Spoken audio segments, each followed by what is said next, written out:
The cellular respiration. One of the most important biochemical reaction, especially to us, is cellular respiration, because this is how we are derive energy from what we eat, in glucose to be specific. Cellular respiration is a metabolic pathway that breaks down glucose and produces ATP. The stages include glycolysis, pyruvate oxidation, citric acid or Krebs cycles, and oxidative phosphorylation. So what is glucose? Glucose is a 6 carbon, 12 hydrogen, and 6 oxygen. Glucose and 6 moles of water through the process of cellular respiration. We're going to produce 6 moles of carbon dioxide, 6 moles of H2O, and the most important, it produces energy, which we can use to work, to heat our bodies, and to provide electrical impulses in our brains. This energy is not only for humans, because this energy is used to produce ATP. So if we are going to break down energy, it will produce ATP and heat as byproduct. ATP is used by cells to contract muscles or to generate nerve impulses and other like for growing, dividing, and whatever cell might need. In short, glucose is breakdown to produce ATPs, and just like I said before, heat as a bright byproduct, which needed for our cells to function correctly. To oxidize glucose, enzymes are needed called dehydrogenase, and it required NAD, or nicotinamide adenine dinucleotide, which reduces when accepts electron and oxidizes when give them up. And the transfer of electron to NAD results from NADH. Aside from NAD, there are electrons carrier that function like NAD. It is called electron transport chain, and as it transports down electrons, ATP is generated.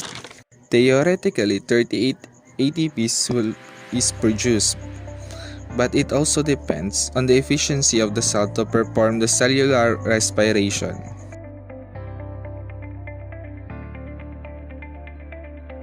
First step of cellular respiration is the glycolysis, or simply the breaking down of glucose. And 2 molecules of ATPs are used to begin the glycolysis. First, phosphate from ATPs will be added to glucose, so the ATP will become ADP. After that, it will form fructose 1,6-biphosphate, which is the process called phosphorylation, which create a less stable molecule. Then this less stable 6-carbon phosphorylated fructose will split into 3-carbon sugars called glyceraldehyde 3-phosphate, or G3P. And the splitting process is called lysis. Then the G3P will enter an oxidation phase, inducing including ATP formation and production of the reduced enzyme NAD, nicotinamide adenine dinucleotide. G3P will undergo oxidation to form reduced molecule of NAD, which is NADH. As NADH is formed, released energy is used to add an inorganic phosphate to the 3 remaining carbon compound, which will result in a carbon with 2 phosphate groups. Then the enzyme removes the phosphate to add in ADP to produce ATP, which will result to 4 ATPs in overall, and 2 molecules of NADP, and 2 molecules of pyruvate, which is ionized to form a pyruvic acid. But since in the start we use 2 ATP in the glycolysis, the generated 4 ATPs will now become 2, because we need to pay the 2 ATPs we borrowed to start the glycolysis. Therefore, the net ATPs will be 2. And when glycolysis occurred and there is oxygen present, pyruvate enters the matrix of mitochondria via active transport. Then inside the pyruvate will be decarboxylated and form 2-carbon acetyl group, and the removed carbon will be released as carbon dioxide, a waste gas, while the acetyl group is then oxidized with the formation of reduced NAD, and the acetyl group will combine with coenzyme A, CoA, to form the acetyl-CoA. Next is the Krebs cycle. High levels of ATP makes acetyl-CoA to be synthesized into a lipid for storage purposes, while low ATP levels make acetyl-CoA to enter citric acid cycles or Krebs cycle.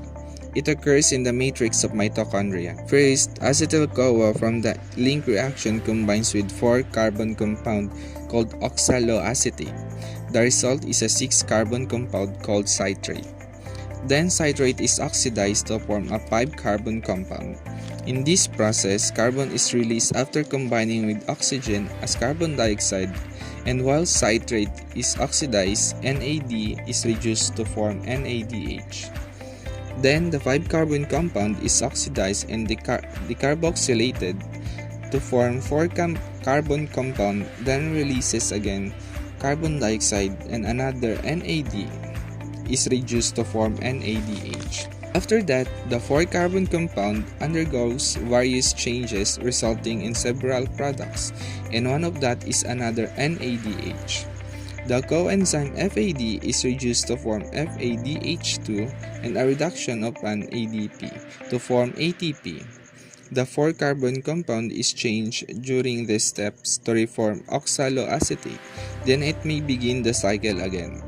Each glucose runs twice cycle of the Krebs cycles because glucose forms 2 pyruvate molecules and each pyruvate produces 1 acetyl-CoA which enters the cycle. Pyruvate is decarboxylated. Carbon dioxide is released, which means 2 form pyruvate is equals to 2 carbon dioxide release. 4 carbon dioxide are released during Krebs cycle.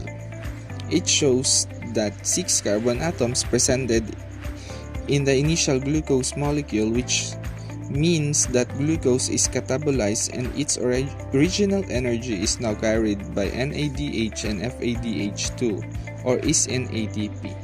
The process of oxidizing 6-carbon. First is the 6-carbon citrate will be form 6-carbon 6 isocitrate, and then it will be oxidized to C5-ketoglutarate.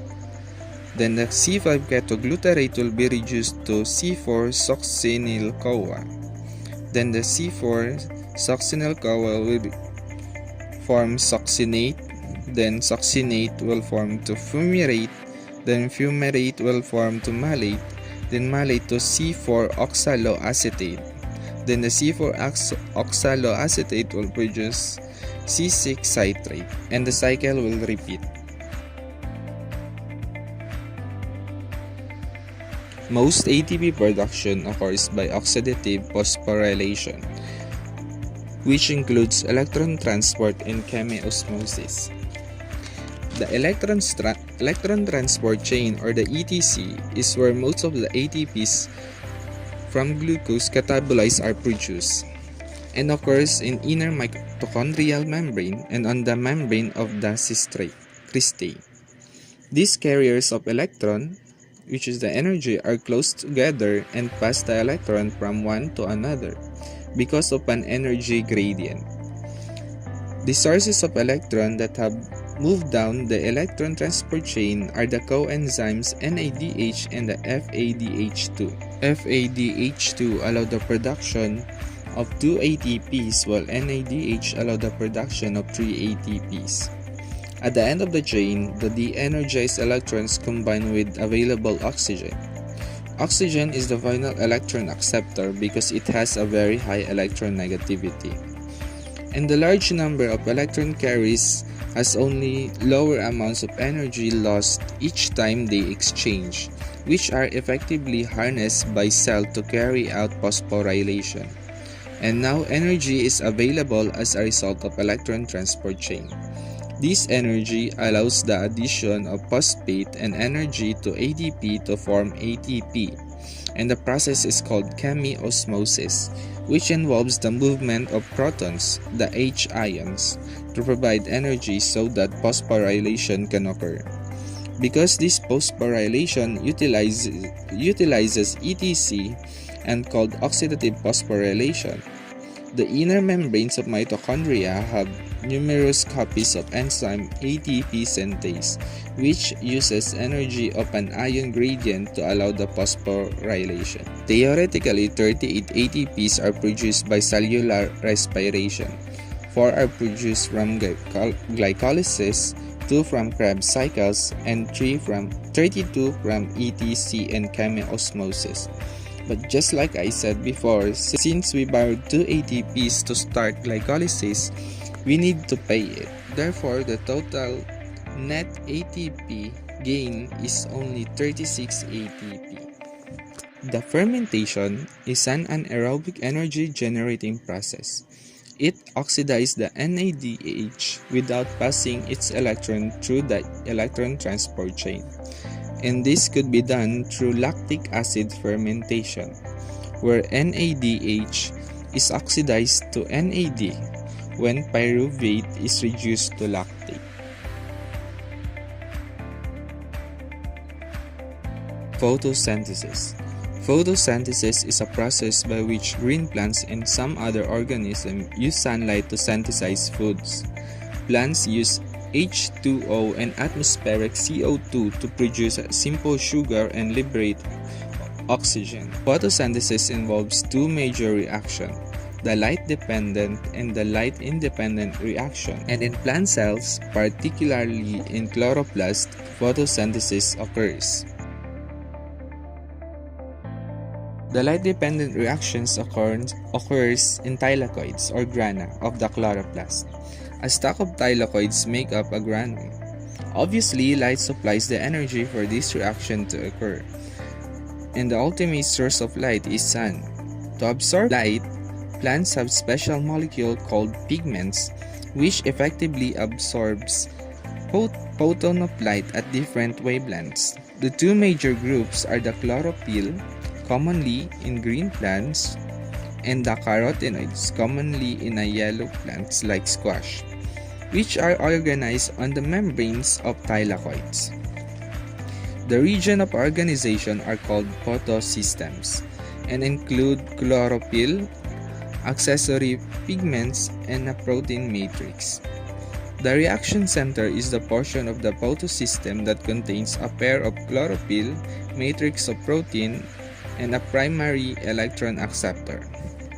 Photosynthesis 1 is most efficient at 700 nanometer and labeled as P700, while photosystem 2 is most efficient at 680 nanometer and labeled as P680. These two photosystems work together to bring about a non-cyclical electron transfer. The process begins when a photon of light is absorbed by a pigment in a photosystem 2 and transferred to another pigment molecules until it reaches one of the chlorophyll at P680 molecules in the reaction center. The photon energy excites one of the chlorophyll electrons to a higher energy state. Then this electron is captured by primary acceptor of the reaction center. Water then is split by an enzyme to produce electrons, H ions and O ions, which is driven by the energy from light called photolysis. The electrons supplied one by one to the chlorophyll molecules of the reaction center. Then the excited electron passed from the primary acceptor down an electron transport chain, losing energy at exchange. The energy lost from the electrons moving down the electron transport chain drives chemiosmosis, like in the cellular respiration, to bring about phosphorylation of ADP to produce ATP. A photon of light is absorbed by a pigment in photosystem 1. Thus, this energy is transferred through several accessory pigments until it received by chlorophyll molecule, which results in an electron with high energy state being transferred to the primary electron acceptor, passed down a second electron transport chain. Lastly, the enzyme NADP reductase catalyzes the transfer of electron. 2 electrons are required to reduce NADP fully to NADPH, NADPH and ATP are the final product of the light-independent reaction. In photosynthesis, the production of ATP occurs between photosystem II and photosystem I. The B6F complex, which is a cytochrome complex, pumps the hydrogen ions into the thylakoid space. This increases the concentration of these ions, which then move passively through the ATP synthase channel, providing the energy to phosphorylate ADP. This reaction occurs within the stroma or cytosol-like region of the chloroplast. The produced ATP and NADPH by the light-dependent reaction provide the energy and reducing power for the light-independent to occur. And the result of light-independent reaction is the production of glucose. It involves Calvin cycle. And since it is a cycle, it starts and ends with the same substance like in Krebs cycle. It starts when ribulose biphosphate, a 5-carbon compound, binds to an incoming carbon dioxide molecule in a process of carbon fixation. This fixation is catalyzed by an enzyme called RUBP carboxylase or the Rubisco, which results in an unstable 6-carbon compound. The unstable 6-carbon compound breaks down into 3-carbon compounds called glycerate 3-phosphate or the GP. The 3-carbon molecules of GP are acted upon by ATP and NADPH from the light-dependent reaction to form 2 other 3-carbon molecules called triose phosphate or the TP. This is a reduction reaction. The molecules of TP may then go in either or 2 directions. Some leave the cycle to become sugar phosphate that may become more complex carbohydrates, but most, however, continue in the cycle to the originating compound of the cycle, the RUBP or the ribulose biphosphate. In order to regain RUBP molecules from TP, the cycle uses ATP. It shows that in every 12 TP molecules, the cycle produces 6 carbon sugar, and 6 molecules of the 5-carbon compound RUBP and 18 ATP and 12 NADPH are necessary to produce 6 RUBP molecules and molecules of a 6-carbon sugar. In summary, the process of photosynthesis includes the light-dependent and the light-independent reactions, which occurs in the chloroplast. The productions of the light-dependent reactions are ATP and NADPH, which are needed to allow the light-independent reaction to proceed. Thus, it's clear that light is needed for the light-independent reaction to occur, but not directly.